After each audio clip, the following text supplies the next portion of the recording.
Hello শিক্ষার্থী বন্ধু, আজকে যে ভূগোল পরীক্ষাটি হয়ে গেল তার উত্তরপত্র নিয়ে হাজির হয়েছি। দেখো 2024-এর এমসিকিউগুলি প্রশ্নগুলি দেখো খুব সহজ এবং ভালো হয়েছে। প্রশ্নগুলি দেখে নাও একটু।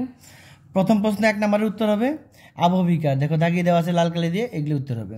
2 নম্বর প্রশ্ন উত্তর হবে ক নাম্বার বাক্সরুন্ড। 3 নম্বর প্রশ্ন উত্তর হবে গ নাম্বার ট্রপোস্ফিয়ার। 4 নম্বর প্রশ্ন উত্তর হবে উচ্চতা বৃদ্ধিতে উষ্ণতা বৃদ্ধি পায়। 5 নম্বর প্রশ্ন উত্তর হবে 6 ঘন্টা 13 মিনিট।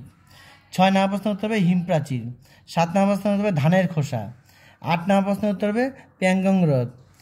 9 নম্বর প্রশ্ন উত্তর হবে শিলং মালভূমি। 10 নম্বর প্রশ্ন উত্তর হবে কৃষ্ণ মৃত্তিকা। 11 নম্বর প্রশ্ন উত্তর হবে নাগপুর। 12 নম্বর প্রশ্ন উত্তর হবে কাগজ শিল্প। 13 নম্বর প্রশ্ন উত্তর হবে চেন্নাই। 14 নম্বর প্রশ্ন উত্তর হবে গারো নীল। এবার শুদ্ধ অশুদ্ধগুলি দেখে নাও। 1 নাম্বারটি হবে শুদ্ধ, 2 নাম্বারটি হবে অশুদ্ধ, 3 নাম্বারটি হবে শুদ্ধ, 4 নাম্বারটি অশুদ্ধ, 5 নাম্বারটি অশুদ্ধ, 6 নাম্বারটি শুদ্ধ, 7 নাম্বারটি অশুদ্ধ। এবার শূন্যস্থান। প্রপাতকুল সৃষ্টি হয় জলপ্রপাতের পাদদেশে, এখানে জলপ্রপাত লিখবে। বায়ু প্রবাহ ও সমুদ্রস্রোত বিক্ষিপ্ত হয় ড্যাশ শক্তির প্রভাবে, উত্তর হবে কোরিওলিসিস। 3 নাম্বার নিরক্ষীয় অঞ্চলে ড্যাশের মধ্যে উত্তর হবে পরিচলন ধরনের বৃষ্টিপাত সংঘটিত হয়। 4 নাম্বার শীতল ড্যাশ স্রোতের প্রভাবে নিউ ফাউন্ডল্যান্ড অঞ্চলে শীতকালীন তুষারপাত হয়, উত্তর হবে ল্যাব্রাডর।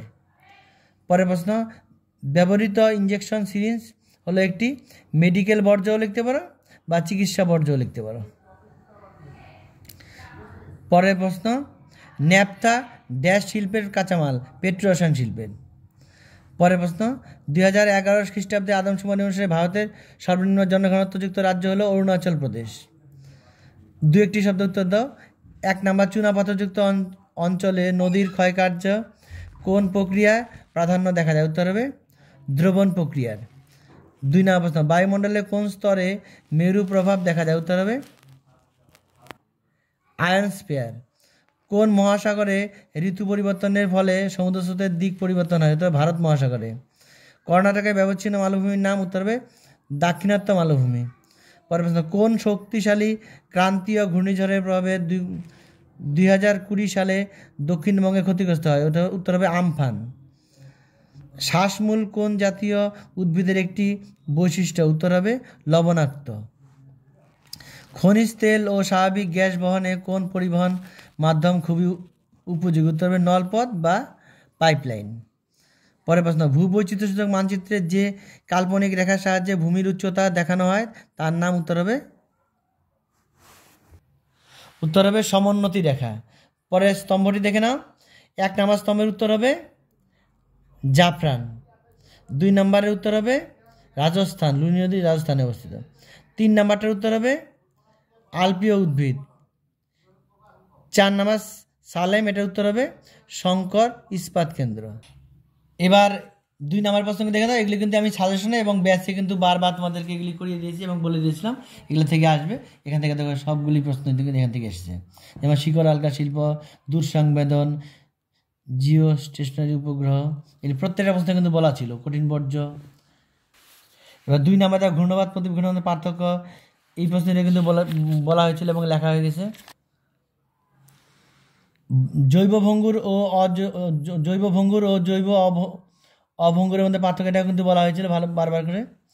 তারপরে পরিবেশের উপর একটা বর্জ্যের এটা বলা হয়েছিল, মৃত্তিকা সংরক্ষণ, এটা। তার প্রত্যেকটা প্রশ্ন কিন্তু আমাদের ব্যাচেও করে দেওয়া হচ্ছে এবং সাজেশনে দেওয়া ছিল, এখান থেকে সবগুলি এসেছে। এই প্রশ্নগুলি দৃষ্টিহীনদের জন্য, এই পর্যন্ত তোমার দৃষ্টিহীনদের জন্য, সরি দৃষ্টিহীন না, এগুলি তোমাদেরই করতে হবে। যেমন বায়ুর ক্ষয়কার্যের ফলে সৃষ্ট 3টি ভূমিরূপ গঠনকারী চিত্র, এই প্রশ্নে দেখো তোমাদেরকে বলা হয়েছিল, সাজেশনে দেওয়া ছিল। পৃথিবীর ভূপৃষ্ঠে বিশ্ব উষ্ণায়নের প্রভাবগুলি, এটাও মোটামুটি 1-2বার বলেছিলাম। ভূমধ্যসাগর জলবায়ু, এটাও হালকা বলা হয়েছিল, কিন্তু এটা কিন্তু ভালোভাবে বলা হয়েছিল সমুদ্র স্রোতের প্রভাব, এটা বলা হয়েছে। তাহলে তোমাকে 2টা দিতে হবে, 1 নাম্বারটা আর 4 নাম্বারটা। এটা কিন্তু 2টা প্রশ্নই আমার ব্যাচেও করে দেওয়া হয়েছে, সাজেশনে দেওয়া ছিল। এবার 2 নাম্বার পার্টে দেখো ইক্ষু চাষের অনুকূল ভৌগোলিক পরিবেশ, এটা বলা ছিল। কার্পাস চাষের কার্পাস বয়নশিল্প উন্নতির কারণ এটা বলা ছিল, পরিবহন ব্যবস্থা এটা বলা ছিল। তাহলে এখানে কিন্তু 4টার মধ্যে 3টা অবশ্যই বলা ছিল ভালো করে, আর এটা একটু দেখে যাওয়ার জন্য বলা হয়েছিল। এবার ম্যাপ পয়েন্টিংগুলো দেখো, ম্যাপ পয়েন্টিংগুলো তো এগুলো কিন্তু সবগুলোই কিন্তু আমি ম্যাপ পয়েন্টিং তোমাদের চ্যানেলে দেওয়া ছিল এবং আমি তোমাদেরকে করিয়ে দিয়েছি বেশি। এগুলো কিন্তু বলা হয়েছিল এগুলো আসবে, এগুলো সবই কিন্তু আসছে।